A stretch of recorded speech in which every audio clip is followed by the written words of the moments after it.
ಕಾಶಕನಗರ್ ಇಲ್ಲಿರುವಂತಹ ಅವರ ಅಪಾರ ಬೆಂಬಲಿಗರೊಂದಿಗೆ ಪವಿತ್ರವಾದಂತಹ ಖಾಜಾ ಖಾಜಾ ಮದೀನುದ್ದೀನ್ ಅಲ್-ಚಿಶ್ತಿ ಅಜ್ಮೀರಿ ಖದ್ದಸಲ್ಲಾಹು ಸಿರ್ರುಲ್ ದರ್ಗಾದಲ್ಲಿ ಜಿಯಾರತನ್ನು ಮಾಡಿ ಇಲ್ಲಿರುವಂತಹ ತಬರ್ರುಕನ್ನಲ್ಲಿ ತಂದಿದ್ದಾರೆ. ಅಲ್ಲಾಹ್ ಅದನ್ನೇನು ಕಬೂಲ್ ಮಾಡಬೇಕು ಅಲ್ಲಾಹ್, ಅದರಲ್ಲಿ ಒಳ್ಳೆಯ ಬರಕತ್ತು ಕೊಡಬೇಕು ಅಲ್ಲಾಹ್, ಅದರಲ್ಲಿ ರೋಗಗಳಿಗೆ ನೀನು ಶಿಫಾವನ್ನು ಕೊಡಬೇಕು ಅಲ್ಲಾಹ್. ರಹಮರ್ ರಹಮಾನಾದ ಅಲ್ಲಾಹ್ ಇಲ್ಲಿ ಒಟ್ಟು ಸೇರಿರುವಂತಹ ಎಲ್ಲರಿಗೂ ನೀನು ಒಳ್ಳೆಯದಾದಂತಹ ಸಂತೋಷಗಳನ್ನು ಕೊಡಬೇಕು ಅಲ್ಲಾಹ್. ವಿಶೇಷವಾಗಿ ಒಂದು ಸಭೆಯನ್ನು ನಡೆಸುತ್ತಿರುವಂತಹ ಶಾಸಕರಿಗೆ ನೀನು ಒಳ್ಳೆಯ ಸ್ಥಾನಮಾನಗಳನ್ನು ಕೊಡಬೇಕು ಅಲ್ಲ, ರಾಜಕೀಯದಲ್ಲಿ ಒಳ್ಳೆಯ ಭವಿಷ್ಯವನ್ನು ಕೊಡಬೇಕು ಅಲ್ಲ, ಎಲ್ಲ ಶತ್ರುಗಳಿಂದಲೂ ಕಾಪಾಡಬೇಕು ಅಲ್ಲ, ದೀರ್ಘ ಆಯುಷ್ಯವನ್ನು ಕೊಡಬೇಕು ಅಲ್ಲ, ರೋಗ ರುಜಿನಗಳಿಂದ ದುಃಖ ದುಮ್ಮಾನಗಳಿಂದ ಟೆನ್ಷನ್ಗಳಿಂದ ಸಹಕರಿಸುವ ವಿಶಾಲವಾದ ಮನಸ್ಸಿನ ಬರಕತ್ತಿನಿಂದ ಶಾಸಕರಿಗೆ ಇಲ್ಲಿ ಅಲ್ಲ ಸಾಧ್ಯವಾದಷ್ಟು ಈ ಸಮಾಜಕ್ಕೆ ಬೇಕಾದ ಒಳಿತನ್ನವರು ಮಾಡುತ್ತಲೇ ಬಂದಿದ್ದಾರೆ. ಇನ್ನೂ ಕೂಡ ಈ ಸಮಾಜಕ್ಕೆ ಹಲವಾರು ಒಳ್ಳೆಯದನ್ನು ಮಾಡಲಿಕ್ಕೆ ತೋಪಿ ಕೊಡಬೇಕು ಅಲ್ಲ, ಒಳ್ಳೆಯ ಆರೋಗ್ಯ ಕೊಡಬೇಕು ಅಲ್ಲ, ಎಲ್ಲ ರೀತಿಯಾದಂಥ ಅಪಾಯ ಅಪಘಾತಗಳಿಂದ ನೀನು ಕಾಪಾಡಬೇಕು ಅಲ್ಲ. ನಿನ್ನ ಇಷ್ಟ ದಾಸರಲ್ಲಿ ನಮ್ಮನ್ನೆಲ್ಲರನ್ನೂ ಕೂಡ ಸೇರಿಸಬೇಕು ಅಲ್ಲ, ನನ್ನ ದುಆವನ್ನು ನೀನು ತಿರಸ್ಕರಿಸಬಾರದು ಅಲ್ಲ. ಅರ್ಹಮರ್ ಕೂಡ ಒಳ್ಳೆಯ ಇಮಾನ್ದಾರಿಗಳನ್ನು ಸೇರಿಸಬೇಕು ಅಲ್ಲ. ربنا عليك توكلنا وإليك نبنا وإليك المصير ربنا هب لنا من أزواجنا وذرياتنا قرة أعين واجعلنا للمتقين. ಆದರೆ ಅವತ್ತಿನ ಸಿಚುವೇಶನ್ಗೆ ಅವತ್ತಿನ ಒಂದು ಸಂದರ್ಭಕ್ಕೆ ದಿಢೀರಂತ ಯಾರ್ಯಾರು ಬಂದರೂ ಅವ್ರನ್ನ ಕರ್ಕೊಂಡು ಹೋಗಿದ್ವಿ. ಯಾರು ಕರ್ಕೊಂಡು ವಹಿಸ್ಬೇಡ್ರಿ. ಶೀಘ್ರದಲ್ಲೇ ಬಹುತೇಕ ನಾನು ಒಂದು 6 ತಿಂಗಳು ಟೈಮ್ ಕೊಡ್ತೀನಿ. 6 ತಿಂಗಳಲ್ಲಿ 1,000 ಜನರನ್ನು ನಾನು ಕರ್ಕೊಂಡು 1,000 ಜನ. ಯಾರ್ಯಾರು ಮನಸ್ಸು ಬೇಜಾರಾಯಿತು, ನಿಮಗೆ ಸ್ವಲ್ಪ ಜನ ಆಯಿತು, ನನಗೆ ಗೊತ್ತೈತಿ. ನಾನು ಹಿಡ್ಕೊಂಡಿದ್ದ ಮಗಳು ಕೂತ್ಕೊಂಡಾಗೂ ಐತಿ. ದಯವಿಟ್ಟು ಅದನ್ನು ಕ್ಷಮಿಸ್ಬಿಟ್ಟು ನೀವು ಸ್ವಚ್ಛ ಮನಸ್ಸಿನ ಕೂತ್ರೆ ನಾವು ಮಾತಾಡೋದು ಚಲೋ ಇಲ್ಲ. ಅದಕ್ಕೆ ದಯವಿಟ್ಟು ಕ್ಷಮಿಸ್ಬಿಡ್ರಿ. ಯಾರ್ಯಾರು ನಿಮ್ಮ ಮನಸ್ಸಿನ ಬೇಜಾರಾಗಿದೆ, ಯಾರು ನಿಮ್ಮನ್ನು ಕರ್ಕೊಂಡು ಹೋಗಿಲ್ಲ, ಯಾರು ನಿಮ್ಮನ್ನು ತೆಗೆದಾರ, ಇವು ಹೆಸರು ತೆಗೆದಾರ ನೀನು ಇರ್ತಾರೆ. ಅದಕ್ಕೆ ದಯವಿಟ್ಟು ಎಲ್ಲರೂ ಕ್ಷಮಿಸ್ಬಿಡ್ರಿ. ನಿಮ್ಮನ್ನೆಲ್ಲರನ್ನೂ 1,000 ಜನ ಟಾರ್ಗೆಟ್ ಇಟ್ಟಿದ್ವಿ. ಜಾಸ್ತಿ ಅವರು ಕರ್ಕೊಂಡು ಹೋಗಿದ್ರು. ನಮ್ಮ ಅಬ್ದುಲ್ ರಜಾಕ್ ತನಗಾರ್ ಅವರು ಯಾವ ರೀತಿ ಯಾತ್ರೆ ಆಯಿತು, ಯಾವ ರೀತಿ ಹೋಗಿ ಬಂದ್ವಿ ಅನ್ನೋದನ್ನು ನಮಗೆಲ್ಲ ತಿಳಿಸಿದ್ರು. ಬಹುತೇಕ ಇದು ಬಹುದಿನದ ಕನಸು. 2018 ಒಳಗಡೆ ಹೋಗಿ ಬರಬೇಕಾಗಿತ್ತು. ನಾನು ಮೊದಲಿದ್ದು ಹೋಗಿದ್ದು ನಾನು 2012. ಯಾವಾಗ ಹೋಗಿದ್ದೆ ಅಂದರೆ ನಾನು ಡೆಲ್ಲಿಯಲ್ಲಿದ್ದೆ. ನಾನು, ನಮ್ಮ ಅಲ್ಲಾಜಿ ಉಸ್ಮಾನ್ ಗನಿ ಉನ್ನಾಬಾದವರು ಮತ್ತು ನಮ್ಮ ಇನ್ನೊಬ್ಬರಿದ್ದರು ನಮ್ಮ ಜೊತೆಗೆ, ನಮ್ಮ ಸ್ನೇಹಿತರು. ನನ್ನ ಸ್ನೇಹಿತರೊಬ್ಬರು ಸೋಮಶೇಖರ್ ಗೌಡ್ರು ಅಂತ ಹೇಳಿ ಡೆಲ್ಲಿಯಲ್ಲಿ ನಾವು ಟಿಕೆಟಿಗೆ ಹೋಗಿದ್ವಿ. ನಾವು ಬಿ ಫಾರ್ಮ್ ತರೋದಕ್ಕೆ. ಬಹುತೇಕ ಅಲ್ಲಿ ನಾನು ಬಿ ಫಾರ್ಮ್ ಖಚಿತ ಆಯಿತು. ಬಹುತೇಕ ಅವತ್ತು 2013 ಸ್ವಲ್ಪ ಪೈಪೋಟಿ ಇತ್ತು.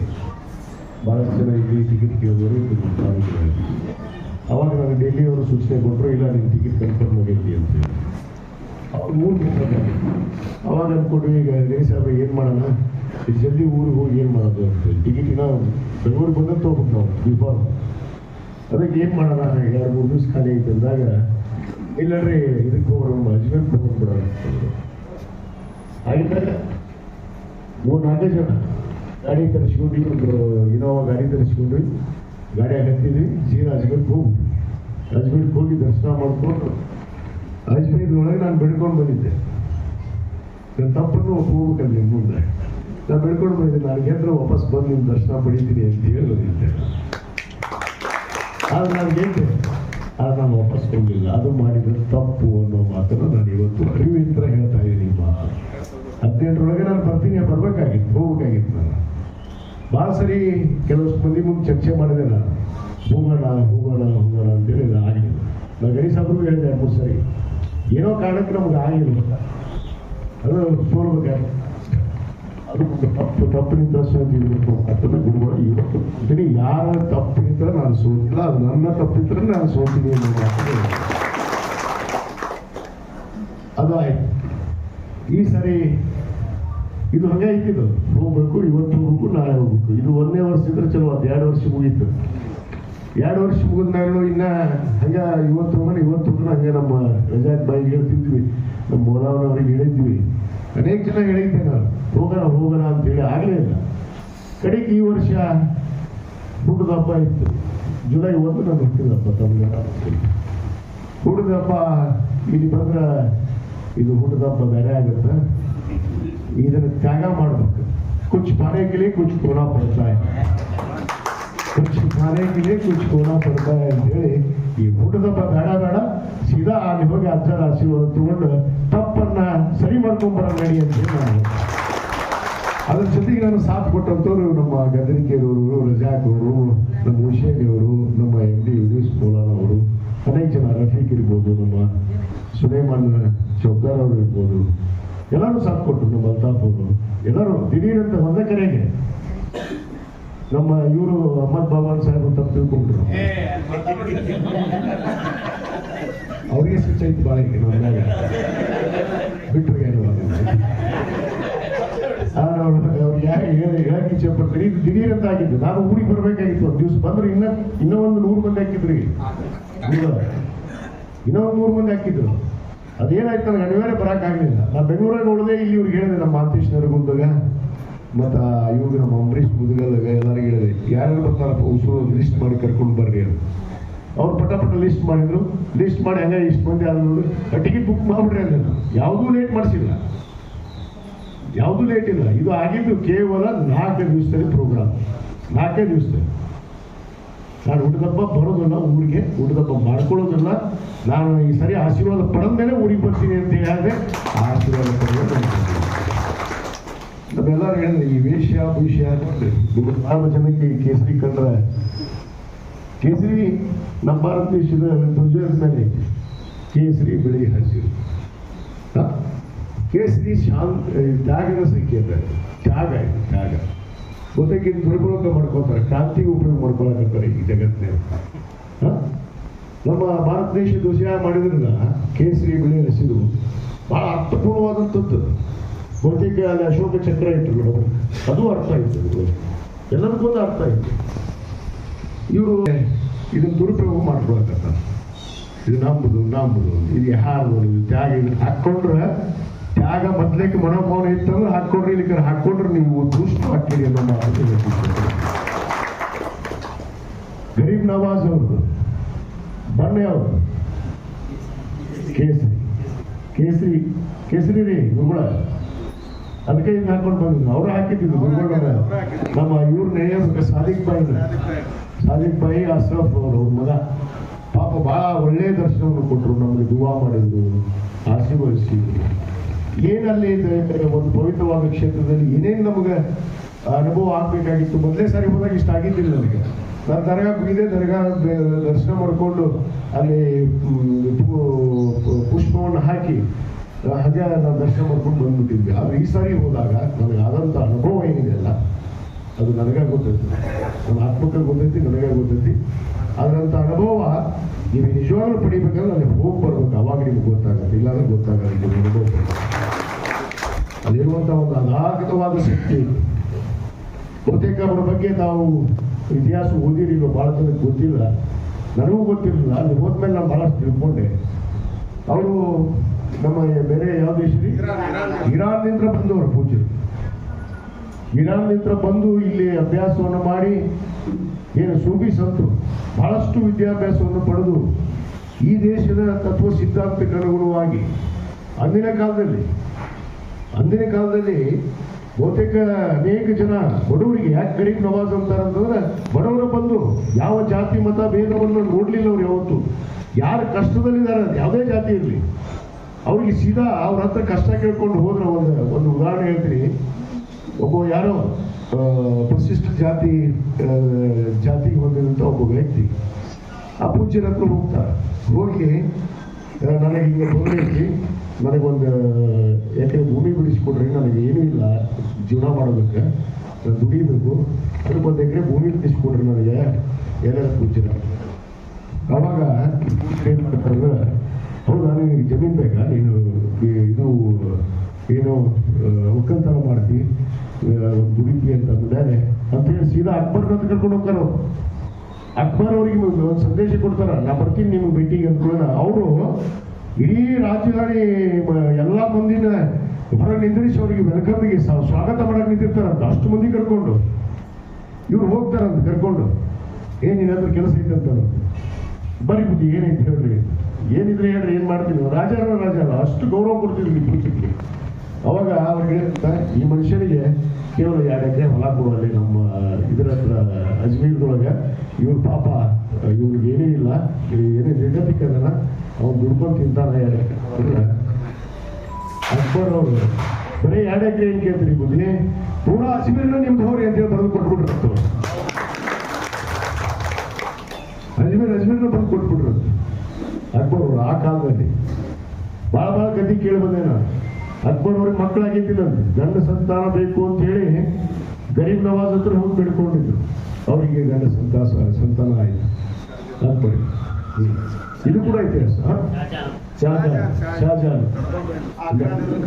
ಅದು 2 ಕಿಲೋಮೀಟರ್ ನಡ್ಕೊಂತ ಕುದುರೆ ಇಳಿದ ರಾಜಗಿರಿ ಬಿಟ್ಟು ಸಾಮಾನ್ಯ ಮನುಷ್ಯನಾಗಿ ಅಕ್ಬರ ಪಾದಯಾತ್ರೆ ಮುಖಾಂತರ ಅವ್ರ ದರ್ಶನ ಪಡ್ಕೊಂಡು ಬಂದಲ್ಲಿ ಅವರಿಗೆ ಆಶೀರ್ವಾದ ಸಿಕ್ತು ಅನ್ನೋದು ಇತಿಹಾಸದಲ್ಲಿ ಇರುವಂಥದ್ದು. ನೀವು ಅರ್ಥ ಮಾಡ್ಕೊಳ್ಳಿ. ಯಾರು ಭಯ ಭಕ್ತಿ ಶ್ರದ್ಧೆಯಿಂದ ನಡ್ಕೊಂತಾರ ಅವ್ರು ಖಂಡಿತವಾಗಿ ಆಶೀರ್ವಾದ ಇದೆ ಅನ್ನೋದನ್ನ ನಾವು ನೆನಪಿಟ್ಕೊಳ್ಳಿ. ಯಾಕಂದ್ರೆ ಅದು ಶ್ರದ್ಧೆ ಬಹಳ ಮುಖ್ಯ. ಆ ಶ್ರದ್ಧೆ ಅನ್ನೋದು ಬಹಳ ಮುಖ್ಯ ಮನುಷ್ಯನ ಹತ್ರ. ಅದು ಮನುಷ್ಯನ ಜೊತೆಗಾಗಲಿ, ಅದು ಭಗವಂತನ ಜೊತೆಗಾಗಲಿ, ಅಲ್ಲಾಹ್ ಜೊತೆಗಾಗಲಿ, ಪರಮಾತ್ಮನ ಜೊತೆಗಾಗಲಿ, ಆ ಶ್ರದ್ಧೆ ಭಯ ಭಕ್ತಿ ಅನ್ನೋದು ಯಾರ ಹತ್ರ ಇರುತ್ತೆ ಖಂಡಿತವಾಗಿ ಅವರಿಗೆ ಆಶೀರ್ವಾದ ಆ ಭಗವಂತನ ಐತಿ ಅನ್ನೋದನ್ನ ನಾನು ಮನಗಂಡಂಥವನು ಅನ್ನೋ ಮಾತನ್ನು ನಾನು ಈ ಸಂದರ್ಭದಲ್ಲಿ ಹೇಳಕ್ಕೆ ಇಚ್ಛೆ ಪಡ್ತೇನೆ. ಈ ಜಾತಿ ವ್ಯವಸ್ಥೆ ತತ್ವ ಸಿದ್ಧಾಂತಗಳನ್ನು ನಾವೆಲ್ಲ ನೋಡಿದ್ರು. ನಾವು ಪವಿತ್ರವಾದ ಏನು ನಮ್ಮ ಗ್ರಂಥ ಸಂವಿಧಾನ ಶಿಲ್ಪಿ ಡಾಕ್ಟರ್ ಬಾಬಾ ಸಾಹೇಬ್ ಅಂಬೇಡ್ಕರ್ ಅವರು ಕೊಟ್ಟಿರುವಂತಹ ಸಂವಿಧಾನ ಅಡಿಯಲ್ಲಿ ಅಚಲವಾದ ವಿಶ್ವಾಸ ನಂಬಿಕೆಯನ್ನು ಇಟ್ಟಂಥವ್ರು, ಅದನ್ನು ನಂಬಿ ಹೊರಟಂಥವ್ರು. ಜಾತ್ಯತೀತ ತಳ ಹಾಕಿದ ಮೇಲೆ ನಮ್ಮ ದೇಶ ಯಾವ ತತ್ವ ಸಿದ್ಧಾಂತದ ಮೇಲಿದೆ ಆ ತತ್ವ ಸಿದ್ಧಾಂತವನ್ನು ನಾವು ಮನಸ್ಸಿನಲ್ಲಿ ಅಳವಡಿಸ್ಕೋಬೇಕು. ನಾಟಕೀಯವಾಗಿ ಅಲ್ಲ, ತೋರ್ಕಿಗೆ ಅಲ್ಲ. ತೋರ್ಕಿಗೆ ಭಾಳ ಮಂದಿ ಮಾಡ್ತಾರೆ, ನಾನು ತೋರ್ಕಿಗೆ ಏನು ಮಾಡೋದಿಲ್ಲ, ನನಗೆ ಬಣ್ಣ ಹಾಕೋದಕ್ಕೆ ಹೇಳ್ತಾರೆ. ಹೌದು, ನಾನು ಎಲ್ಲ ಬಣ್ಣ ಹಾಕ್ತೀನಿ, ನಾನು ಎಲ್ಲ ಬಣ್ಣದಂಗೆ ಹಾಕ್ತೀನಿ. ನಾನು ಯಾಕ್ರಿ ಗುರುಗಳು ತಪ್ಪೇನಿದೆ? ಬಣ್ಣ ನಮಗ ಇದ್ದಿದ್ವಲ್ಲ, ಬಣ್ಣ ಯಾರಿಗೆ ಬೇರೆದವ್ರಿಗಿಲ್ಲ, ನಾವು ಮಾಡಿದ್ದು ನಾವು ಹಾಕೊಳ್ಳೋದು ತಪ್ಪಾಗುತ್ತೆ. ಅದಕ್ಕೊಂದು ಅಂತಾರ, ಅದಕ್ಕೆ ಟೋಪಿಗೆ ಹಾಕೋದ್ರು ಒಂದು ಟೀಕೆ ಮಾಡ್ತಾರ, ಕುಂಕುಮ ಹಚ್ಚಿರೋ ಒಂದಿರ್ತಾರ, ಇವತ್ತು ಹೆಚ್ಚಿರೋ ಒಂದಂತಾರ, ಅನ್ಕೊಳ್ಳೋರು ಹೊಯ್ಕೊಳ್ಳೋರು. I don't care. ಈ ಹೊಯ್ಕೊಳ್ಳೋ ಮಕ್ಕಳಿಗೆ ಯಾವತ್ತೂ ಕೇರ್ ಮಾಡೋದಿಲ್ಲ. ಈ ಬೇಕಾದ ಹೊಯ್ಕೊಳ್ಳಿ, ವಾಟ್ಸಪ್ ಫೇಸ್ಬುಕ್ ನೋಡ್ಬೇಕು, ಈ ಬೇಕಾದ ಹೊಯ್ಕೊಳ್ಳಿ. ನಾನು ಹೆಂಗದೀನಿ ಹಂಗ ಇರವ, ಇದೊಂದು ಜೀವ. ಈ ನೋಡಿ ಹಂಗೆ ಯಾವ ನಾಟಕಕ್ಕೂ ಬದಲಿ ಆಗೋದಿಲ್ಲ, ಯಾವ ಅಧಿಕಾರಕ್ಕೂ ಬದಲಿ ಆಗೋದಿಲ್ಲ, ಯಾವ ಇದಕ್ಕಿಂತ 10 ಪಟ್ಟು ಅಧಿಕಾರ ದೊಡ್ಡದು ನಾವು ಬದಲಿ ಆಗೋದು. ಹಿಂಗೆ ಇರೋಣ, ಅದನ್ನ ನೋಡ್ತೀವಿ ಮುಂದೆ. ಇದು ಈಗಲ್ಲ, ಈ ಮೊದಲಿಂದ ಐತಿ, ಹಿಂಗೆ ಮುಂದೆ ಹಿಂಗೆ ಜೀವ ಹಿಂಗೆ ಬಂದಿಲ್ಲ, ಇದೊಂದು ಈಗ ಹೋಗೋದಿಲ್ಲ. ಅದಕ್ಕೆ ನಾವು ಮತ್ತೆ ಅಜ್ಮೀರ್ಗೆ ಹೋಗೋಣ. ದಯವಿಟ್ಟು ಯಾರೂ ಬೇಜಾರಾಗಬೇಡ್ರಿ, ನಾವೆಲ್ಲರೂ ಸಿದ್ಧತೆಯಲ್ಲಿ ಇರ್ರಿ. ನಾನು ಕರೆ ಕೊಡ್ತೀನಿ, 6 ತಿಂಗಳೊಳಗೆ ನಿಮಗೆ ಹೊರಗೆ ಕರ್ಕೊಂಡು ಹೋಗೋದು ನಾನು ಪಕ್ಕ ಮಾಡ್ಕೊಡ್ತೀನಿ. 6 ತಿಂಗಳು ಐತೆ, 6 ತಿಂಗಳೊಳಗೆ ಶುಭ ಸಂದೇಶವೂ ಐತಿ. ನೋಡೋಣ, ಅಜ್ಮೀರ್ ಆಶೀರ್ವಾದ ಅದು ಇರ್ತದೆ. ಏನು ಅದೇ ಆಗ್ಲೂ ಹೋಗ್ಬೇಕು, ಆಗ್ಲೂ ಹೋಗ್ತೀವಿ, ಆದ್ರೂ ಹೋಗ್ತೀವಿ, ಆಗಿಲ್ಲ ಹೋಗ್ತೀವಿ ನಾವು. ಅಲ್ಲ ಅದು ಬೇಡ, ಭಾಳ ಮಂದಿಗೆ ಸ್ವಲ್ಪ ಕಾರ ಕಲಿಸುತ್ತೀವಿ. ಈ ಮಾತು ಕೇಳಿ ಮತ್ತೆ ಎಚ್ಚರ ಕರೋದು ನಿಮ್ಗೆ ಗೊತ್ತಿದೆ. ಅವ್ರು ಆಗೋರಾಗ್ಲಿ, ನನಗೆ ಯಾರದರಲ್ಲಿ ಅಜ್ಮೀರ್ ಗರೀಬ್ ನವಾಜ್ ಅದ ನಿಮ್ಮ ಜೊತೆಗೆ, ಯಾರ್ದು ಅನ್ಸಬೇಕಾಗಿಲ್ಲ. ಅದಕ್ಕೆ ಇವತ್ತು ತಾವೆಲ್ಲ ಈ ಒಂದು ಕಡೆಗೆ ಹೋಗ್ಬೋದು.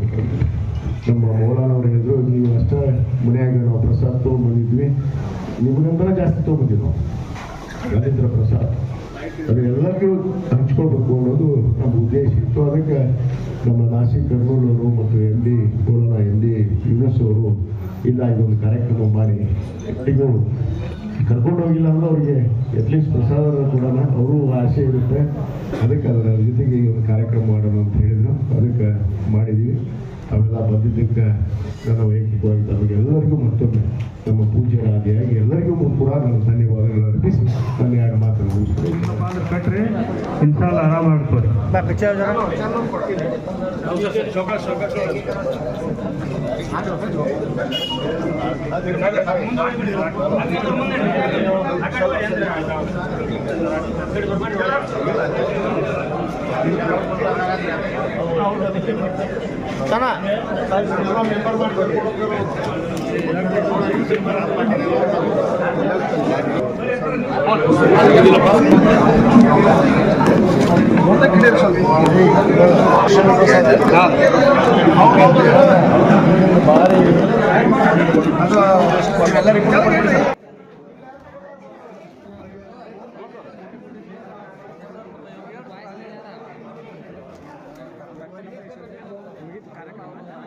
ನೋಡ್ರಿ ಮತ್ತೆ ಅದು ಪವಾಡ್ ನೋಡ್ರಿ ಇನ್ನ ಅರ್ಧಾನು ಸದಿಲ್ಲದು ಇಡೀ ಸದೇ ಪ್ರಸಾದ ತಗೊಂಡೈತಿ